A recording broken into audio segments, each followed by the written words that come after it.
Deadline-nya sih masih semingguan lagi, hingga akhirnya tersisa 1 hari.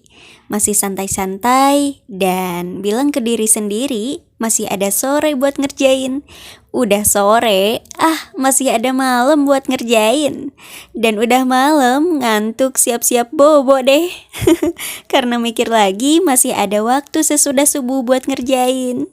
Akhirnya the power of kepepet deh, dan pengerjaan pun kurang maksimal. Entah itu ngerjain tugas kampus, pekerjaan, atau kebiasaan-kebiasaan yang harusnya kamu kerjakan.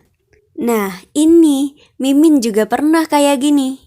Dan ternyata ini adalah gejala dari rasa malas, sering menunda-nunda pekerjaan. Terus gimana nih cara mengatasinya?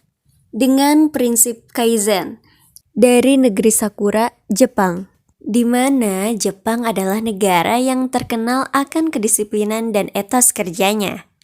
Kaizen sendiri berasal dari kata kai yang artinya perubahan dan zen artinya baik. Prinsip Kaizen juga dikenal sebagai prinsip 1 menit untuk perbaikan diri. Kaizen merupakan teknik yang dilakukan oleh orang Jepang untuk mengalahkan kemalasan dan menyelesaikan pekerjaan. Prinsip Kaizen ini dapat dilakukan oleh siapapun dalam bidang kehidupan apapun. Caranya mudah. Hanya perlu meluangkan waktu 1 menit setiap hari untuk melakukannya menjadi kebiasaan.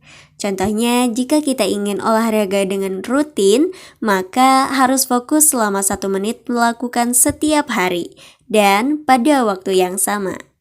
Jika kamu memulai berolahraga pada jam 7 pagi, maka besoknya kamu harus mengulangi aktivitas tersebut pada jam 7 pagi pula. Begitupun seterusnya. Berikut tips untuk menata hidup dengan prinsip Kaizen. Yang pertama, mengajukan pertanyaan kecil untuk mengatasi rasa takut dan memicu inspirasi. Ketika kita memiliki tujuan, kadang-kadang kita terjebak pada bagaimana sih bisa mencapainya. Penyebabnya adalah kita melihat tujuan itu dari jauh dan tidak menyadari bahwa dibutuhkan beberapa langkah untuk mewujudkannya.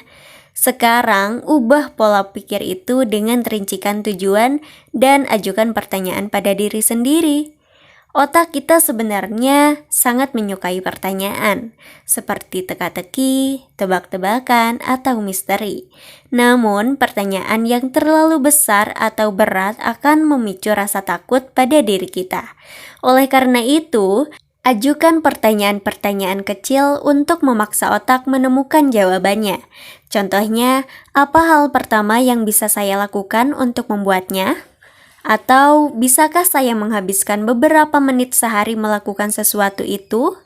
Dan masih banyak pertanyaan kecil lainnya yang bisa Anda ciptakan. Tips yang kedua yaitu menggunakan pemikiran kecil. Apa yang dimaksud dengan menggunakan pemikiran kecil di sini? Yaitu dengan melatih hal-hal yang ingin kita rubah dengan membayangkannya terlebih dahulu. Contoh nyatanya yaitu jika kita ingin mengatasi masalah berbicara di depan umum, mulailah berlatih di dalam pikiran, seolah-olah kita sedang memberikan presentasi di depan umum. Latihlah ini setiap hari sampai kita merasa nyaman. Ketika kita sudah merasa nyaman dan siap, mulailah dengan hal kecil terlebih dahulu seperti berlatih di depan kaca sebelum benar-benar mempraktikannya. Hal ini bertujuan untuk menciptakan pola pikir, perilaku, dan keahlian baru. Tips yang ketiga, mulailah tindakan kecil. Mengajukan pertanyaan dan memikirkan pemikiran kecil saja tanpa ada tindakan adalah hal yang sia-sia. Tentu kita harus segera mengambil tindakan nyata, namun tetap berpegang pada konsep Kaizen, yaitu dimulai dari hal-hal kecil dan mudah secara bertahap sehingga akan menjadi kebiasaan. Jika kita ingin merubah pola hidup kita menjadi lebih sehat, mulailah dengan melakukan olahraga ringan seperti push up atau sit up 5 kali dalam sehari selama 1 minggu. Setelah itu, baru tingkatkan frekuensinya. Kuncinya adalah lakukan tindakan sekecil mungkin sehingga kita bisa melakukan tanpa memerlukan motivasi yang besar. Selanjutnya, memberi imbalan kecil.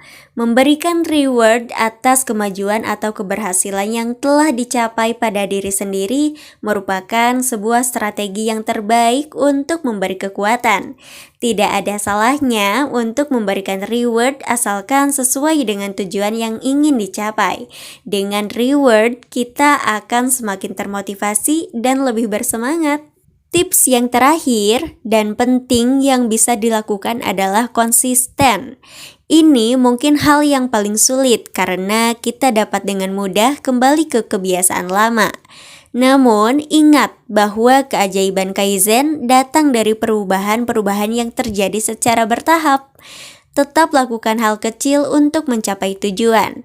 Hasil yang setimpal akan terlihat pelan-pelan sebanding dengan upaya yang telah dilakukan. Itulah selintas tentang prinsip Kaizen. Semoga kita semua bisa mengaplikasikan prinsip ini dengan baik dan benar, dan mendapatkan kesuksesan apa yang teman-teman harapkan. Selamat mencoba!